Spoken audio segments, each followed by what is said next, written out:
દરેક નીતિની સામે કાયદાની રીતે ઊભો રહેતો SSK ન્યૂઝ ચેનલ।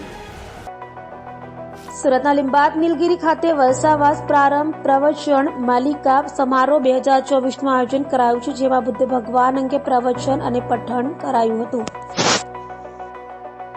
સુરતના લીંબાદ નીલગિરી શાંતિનગર ખાતે આવેલ બુદ્ધ વિહારમાં વિશ્વ શાંતિ દૂત મહાબોધિના વલસાવાસ પ્રારંભ પ્રવચન માલિક સમારોહ 2024નું આયોજન કરાયું છે। 21 જુલાઈ 2024ના રવિવારના રોજ અષાઢી પૂનમથી અશ્વિન પૂનમ સુધી રોજ સાંજે 4 થી 5 વાગ્યા સુધી ડોક્ટર બાબા સાહેબ આંબેડકર દ્વારા લિખિત બુદ્ધ અને એમનો ધમ્મ ગ્રંથ પઠણ તેમજ પ્રવચનનું આયોજન કરાયું છે, જેમાં ઉપાસક ઉપાસિકા ભીમ સૈનિકો સફેદ વસ્ત્ર પરિધાન કરી ધમ્મ લાભ લઈ પુણ્યનું સંચય કરવા પહોંચ્યા હતા।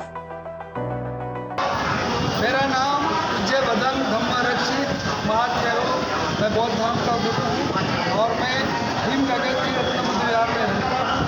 मेरा भी 21वां वर्षावास शुरू है, लेकिन सबसे महत्वपूर्ण बात है तो विश्व शांति बुद्ध विहार में कायम धारण का काम होते हैं, इनका कायम वर्षावास होता है।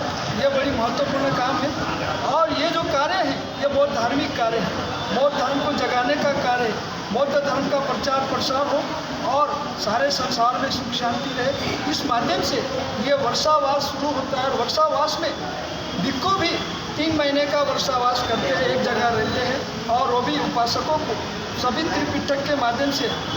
हमारा नाम सुभाष तिजारा, संस्थापक अध्यक्ष विश्व शांति के महाबोधि बुद्ध विहार નીલગિરી શાંતિનગર સુરત। શું કાર્યક્રમ રાખવામાં આવ્યો આજે? દર વર્ષે છે આ વર્ષ પણ વિશ્વ શાંતિ દૂત મહાબોધિ બુદ્ધ વિહાર ખાતે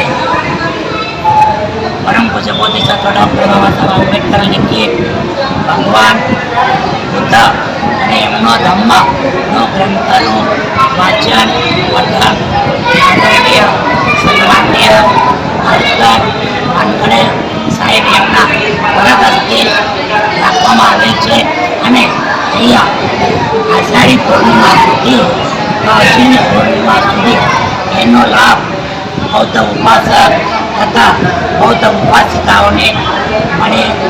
આ હેતુથી આ બધાનું જીવન ઉજ્જવળ થાય, આ માટે વિશ્વ શાંતિ દૂત મહાબોધિ બુદ્ધ વિહારમાં એ કાર્યક્રમ વર્ષાવાસ પ્રવચન માલિકા આરંભનું આયોજન કરવામાં આવેલ છે, જેથી તમામ બૌદ્ધ ઉપાસક ઉપાસિકાઓને એક શાંતિ રીતે એક વિનમ્ર પ્રાર્થના કરું છું કે દર વર્ષની જેમ આ બુદ્ધ વિહાર વિશ્વ શાંતિ મહાબોધિ બુદ્ધ વિહાર ખાતે થાય છે અને અમારા ઉપસ્થિત મહિલા ઉપાસિકા સંઘ આ પરિપક્વ એમનો લાભ લેવા માટે અહીંયા ઉપસ્થિત થાય છે અને એમના ઉપર જ આ ધમ્મની નીવ છે।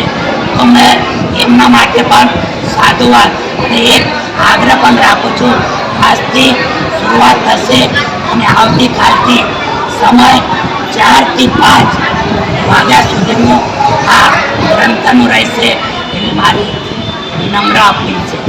સાધુ। દરેક નીતિની સામે કાયદાની રીતે ઊભો રહેતો SSK ન્યૂઝ ચેનલ।